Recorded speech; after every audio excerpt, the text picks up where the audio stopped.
In software programming circles, there is a joke that there are thousands of languages in India and the official language of Bangalore is Java. That's a joke. But when you're talking about softwares, there is this interesting concept called language translators. Now, language translation, which is something like translating the assembly language instructions to machine code, there is a lexicon analysis, syntax analysis, and semantic analysis. Now, it's the semantics which is most important because if you are focusing on the lexical part, a lot of meaning gets lost in the translation. This is what we have to guard against today when we are celebrating International Day of Mother Tongue. We have to ensure that we focus more on the semantics and not on the grammar, the syntax. Because how else do you explain India managing without a common linked language for thousands of years? They have no common linked language because people down south in India, they don't understand Hindi, which is a major language in north. People from northeast, they don't understand Hindi. So then it's very, very complicated.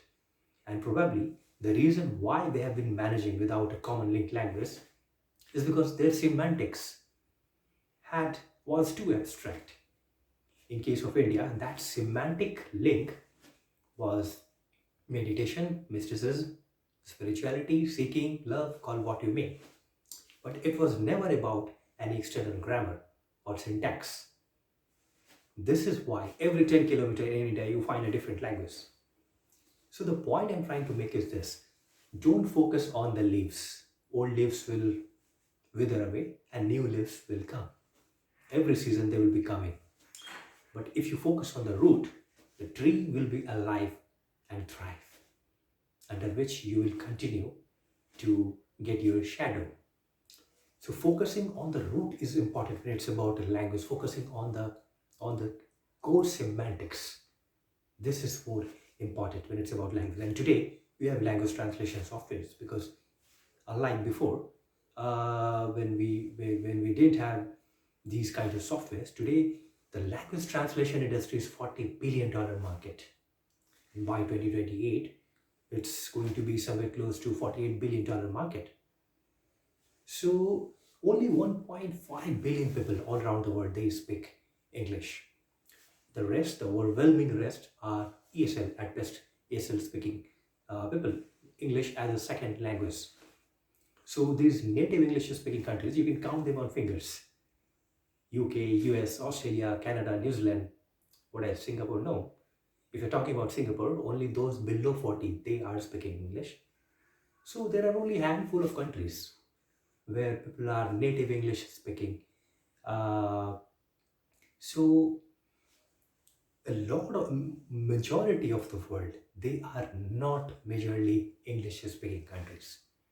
So today, as we have these translating apps and the softwares, this is the golden time to focus on the real semantics and not be obsessed about the external grammar.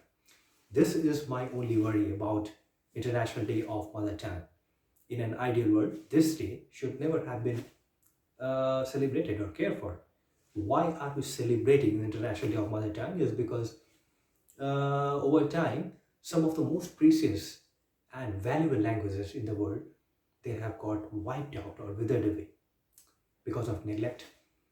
So this is why probably we need a day to celebrate this Day of Mother Tongue so that we can preserve the languages that we have, because there are core semantic truths in every language in the world.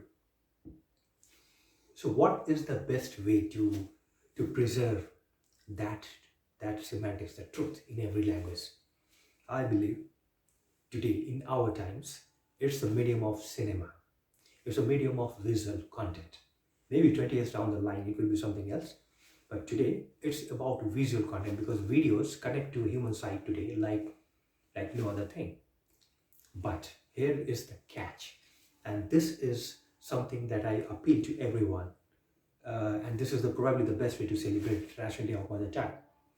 When you are watching a foreign language movie or a movie that is in a completely alien language to you, because it has become very popular, you want to watch it, don't use the English subtitles. Don't use the English subtitles because a lot of translation, a lot of real meaning in the content loses its sheen when you are getting it translated in English, and your focus all the time is on reading the subtitles. So what I'm trying to say is this: in any video content, the emotions, the thought process, the flow, the the real value, the presence of the character is actually connected in their own native language, in their own mother tongue. So because the language is not just a language, there is a cultural template around it. So if you are getting the syntax translated into English, you are missing half the fun. So don't use the subtitles. Um, maybe when you are reading the book, of course, you need to read the English version. But when you are watching a video, that's a completely different language. You are connected to the language of human emotions and feelings. Don't use English subtitles for your own good and for the good of the world. This is one way to bring everyone together in this world, because there have been outstanding pieces of content all around the world. I have watched some of the finest pieces of content in non-English languages, and one of the reasons why I do not like this idea in Oscars that English category and foreign language category, I'm sorry, for the last 2-3 years it has been international language category, because after some approach they changed it to from foreign language to international films category. But still you are trying to put a hegemony and monopoly of English. You are trying to say that English and the rest. So this is something which I don't understand, but whatever. So watch more and more of world cinema and watch them in their own language.